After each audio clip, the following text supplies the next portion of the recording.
రాజీని arrest చేసినట్టు కొన్ని media channels వచ్చింది.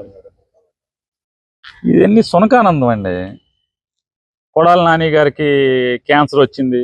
కొడాల నాని గారు వాళ్ళ అమ్మగారిని ఆ మధ్య ఎప్పుడు ఆవిడ చెకప్ కోసం కొడాల నాని గారు ఎంపటి పెట్టుకెళ్తే కొడాల నాని క్యాన్సర్ వచ్చిందని చెప్పిన సునకానందం పొందటం వార్తలేసి. అట్లాగే వంశీ గారి భార్య నిన్న ఒక ఫంక్షన్కి ఆవిడ గన్నవరం వస్తే వెంటనే పోలీసులు టీవీ కెమెరాలు వెళ్ళిపోయి వాళ్ళ సొంత ఛానల్ వాళ్ళు వంశీని అరెస్ట్ చేశారు. ఇటువంటి ఈ సునకానందం పొందేటువంటి పరిస్థితుల్లో తెలుగుదేశం పార్టీ అనుభవిస్తుంది. ఈ సునకానందం ఎన్నాళ్ళు అనుభవిస్తారో అనుభవించండి. ఖచ్చితంగా వంశీ న్యాయపరంగా అన్యాయంగా తనను పెట్టారనే దాని మీద వైఎస్ఆర్ కాంగ్రెస్ పార్టీ ఆఫీస్ మీద దాడికి బెజవాడి నుంచి గూణాలను తీసుకొచ్చి దాడికి వస్తే దాన్ని ఎదుర్కొన్నందుకు వాళ్ళ వంశీని 71 ముద్దాయిగానే ఎంతగానో పెట్టారు. అది కూడా నిన్న మొన్న పెట్టారు ఈ మధ్యకాలం.